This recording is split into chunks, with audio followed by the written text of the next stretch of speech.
welcome back to my film and TV channel. You're all staying safe and well. We're going to have a look at a British British comedy drama film written and directed by Nick Love, who's, he's been okay in the past. This is called Marching Powder. I think we'll know what they're talking about there. It's 96 minutes, which is about right. I like a nice 96 hour and a half film. And it's about a guy who's been arrested for fighting and cocaine possession during a football hooligan brawl. Yes, it's a bit of football factory, the firm thrown in.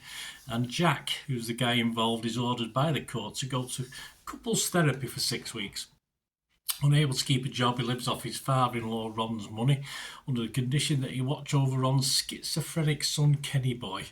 Jack attempts to stay off the drugs and away from hooligan fighting for the sake of his relationship and his young son, while his wife Danny goes back to art school to recover what she sacrificed to be a stay-at-home mother. Yes, so there's a good plot there, isn't there? Yes, there is. This stars Danny Dyer as the main guy in this, Stephanie Leonidas. Very good. Callum McNabb, Artie Dyer. Yes, this is Danny Dyer's son. He actually plays his son in this film, so that's convenient. Bailey Patrick, Les Shrapnel, Janet Kumar, and Jeff Bell, and others as well. Long list of people in this one. I think this has potential, and then sadly it goes fairly quickly. The story of family, drugs, violence is actually worthy of a powerful feature film, even some good dark comedy thrown in, which is what this is supposed to be.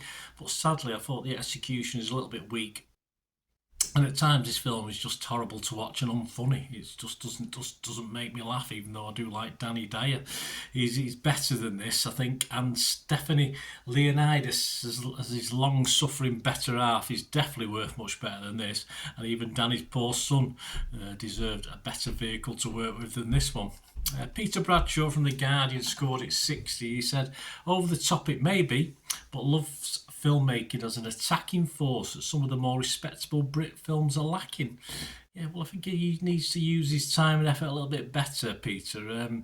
He just doesn't bring it all together. Of course, he wrote and directed this, so as a director, I think he did a good job. As a writer, not particularly. So he's got to get a bit of a balance there. Perhaps less directing and more writing, a little bit more caretaking about the writing, because I don't think there's anything wrong with that. Synopsis read really well for me, but we don't get it made really well on the screen, unfortunately.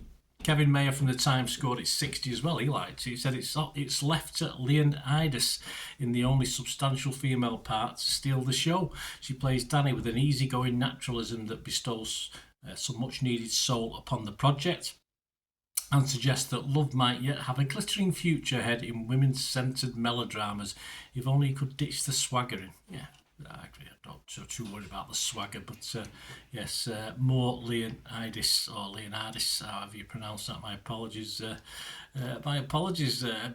Stephanie, I don't quite know how you say it. I should have checked up on that, so I'm sure I will call it Stephanie. More Stephanie, please, that's for sure in this. Wendy I from The Observer was quite funny in her summing up of this. She only scored it 40. She said, if you're a pawn ship middle-aged geezer with a I'm not middle-aged, I'm old now anyway, the wholesale cocaine habit, no, an aversion to woke, and hobbies that include beer and punching people, not for a long time, well, have I got a movie for you?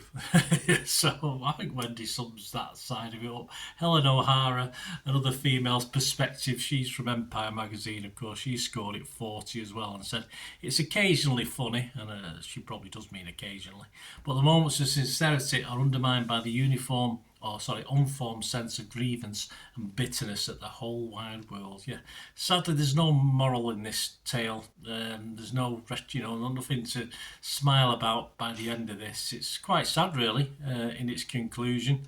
But I think the film would probably run out of any real steam way before the final scrap, or the final line of coke, or the final relationship makeup. I think it'd sort of run out of steam by then. So, but there's no happy ending to this, guys. There certainly isn't. Well, there is, and then there isn't. You'll know if you watch it, if you bother to watch it. It does hold Just a 33% rating on Rotten Tomatoes, 4 fresh and 8 rotten. Metacritic, just 7 critics, but 6 were mixed and 1 negative. No positives, just 1 negative. Rotten Tomato audience, 2.4 out of 5, so not even halfway. And Internet Movie Database, I did have a little sneak peek of this before I started reviewing the film, so I wasn't overly excited about it, but 2,300 scores and reviews. I'm recording this on the 25th of June 2025, and it's getting a 5.4 out of 10 on Internet Movie Database. Personally, I was rotten on Rotten Tomatoes, so make that 4 and 9. I was negative though, so negative on Metacritic. I couldn't be mixed on this. It's, you know, even allowing for the 2 actors I've mentioned, I couldn't really be positive on it or mixed on it. And I can't give this a score. If I don't give something a 5, as you know, if you watch my channel, if I don't give something a 5, I can't score it. So I can't score this. But my TikTok score and Facebook Reels score is there. If you want to check that out, guys, and that's solely for Stephanie and of course Artie Dyer, and I'd love to give Danny, because I think Danny did okay. Don't get me wrong, I thought Danny was okay. It's just what he had to work with, unfortunately, didn't quite work. I like Danny Dyer, and he did his part well, but it's just the overall package, sadly, was a little bit wanting for me. Let me know your thoughts, guys. Great to have your views and opinions on this film or anything to do with film and TV. It's always great to hear from you. Press those buttons, subscribe button, the like button, that'd be fantastic. And if you do want to help, if you do like what I try and do on the channel, I'll try and give a cross-section of views, including my own. So if you like how I do it, yeah, just please, if we can get any support off you, that'd be wonderful. Just keep watching and listening. To help me out, guys, if you watch the ads, if the ads on this YouTube ads, that helps in a very little way, but it all helps. It all, you know, watch the pennies and pounds look after themselves, they say, don't they? Or the pennies or the 10p's look after themselves. But if you watch the ads or follow the links on the ads as well, that's always a nice way to support the channel. If you sort of hang on for it, I've done that. I watched other people's and followed the ads, just something I fancied, which does happen from time to time.